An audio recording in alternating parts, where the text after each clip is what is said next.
Whose interests do those in Parliament actually serve? Because it's certainly not the British people who voted for them and are paying their wages. Now, we've all woken up this morning to the news that Britain has joined the US in bombing Yemen. But we weren't asked. What's it got to do with us? What's happening at the Red Sea a couple of thousand miles away?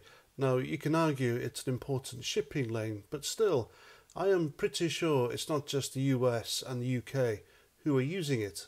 Now, the excuse they've come up with is that the Yemen are attacking ships in that area, and the Yemen are saying they're attacking ships that have links to Israel. But again, what the hell's it got to do with us? Why are we spending millions, if not billions, of taxpayers' money on bombing them? Now, where the Yemen lies, it has Saudi Arabia to the north and Oman to the east. They're the only two countries, if I remember, that it shares borders with. And they are pretty wealthy countries, so why couldn't they stop them? I am pretty sure those two countries, especially Saudi Arabia, use that shipping lane in the Red Sea as well. But no, it's always the UK and the US who are perceived as the world police when we're not. And the British people weren't given a chance to vote for it either.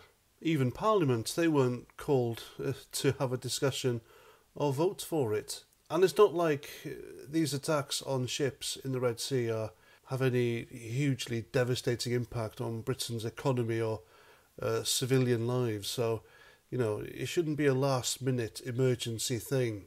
And so here we are, an unelected Prime Minister, effectively put into Downing Street by the banks, shoving Britain into a war that it's nothing to do with us. And he didn't even ask Parliament to do it, so that should really concern you.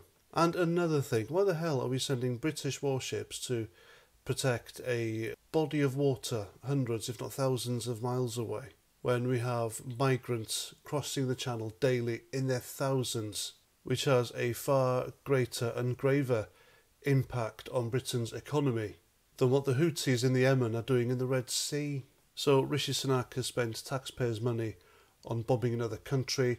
He's just done a deal with Zelensky in the Ukraine and given him, now when I say giving money to the Ukraine, I mean giving Zelensky. And we've given him another couple of billion quid of British taxpayers' money, and yet this country is falling apart.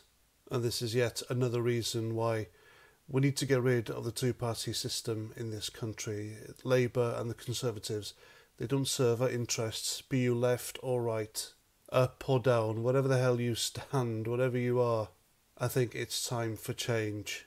And we hold these people bloody accountable by moving to a direct democracy system rather than the indirect one, where we vote these people in on a shitload of promises which they never deliver. And when they get to Parliament, all they think about is their pockets. And we can do nothing about it until the elections every couple of years. It's just a crappy system if you ask me now. And that's that. I'm Paz49, thanks for listening. And until the next time, Roger Trout.